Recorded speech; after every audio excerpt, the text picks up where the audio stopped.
राज्यभरात घर जमीन खरेदी विक्रीचे दर आता लवकरच वाढणार आहेत, कारण 1 एप्रिल पासून रेडी रेकनरमध्ये 10% वाढ करण्याचा निर्णय सरकारने घेतलाय।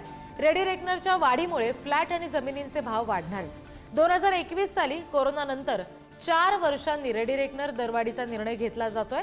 राज्य सरकारला दरवर्षी 75,000 कोटींचा महसूल या माध्यमातून मिळणार आहे। आणखी तपशील घेणार आहोत प्रतिनिधी पंकज दळवी सध्या आपल्याशी जोडलेत त्यांच्याकडून।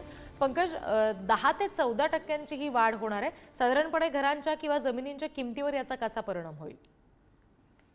निश्चित घरांच्या किमतीवरती याचा परिणाम निश्चित होतो।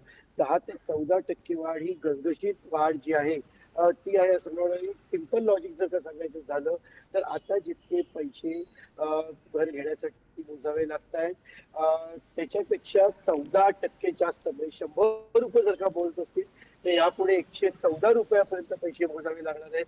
त्यामुळे घसघशीत वाढ आहे असं म्हणावं लागेल। सरकारनं कोरोनाच्या नंतर रेडी रेकनर जे आहे त्याच्यामध्ये बदल केले नव्हते।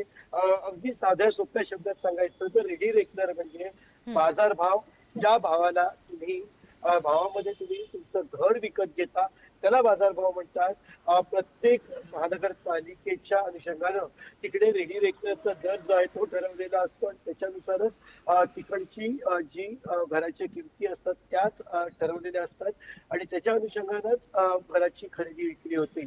आता 10 ते 14% वाढ का करते सरकार? सरकारला यापूर्वी कुठलेही स्ट्रक्चरल चेंजेस न करता याच्यामधून मोठ्या प्रमाणात महसूल मिळालेला आहे। त्यामुळे येणाऱ्या काळात जर याच्यात वाढ केली तर आणखी भरपूर महसूल मिळेल। जसं मगाशी सांगितलं 75,000 कोटी रुपयांच्या महसुलाची वाढ होईल। सरकारी तिजोरीमध्ये भरपूर त्याचा फरक पडणार आहे आणि त्यामुळे सरकार 1 एप्रिल पासून रेडी रेकनर दराच्या स्ट्रक्चर्समध्ये बदल करणार आहे, त्याचे दर जे आहेत ते वाढवणार आहे। जी निश्चित पंकज, धन्यवाद दिलेल्या सगळ्या तपशिलांसाठी।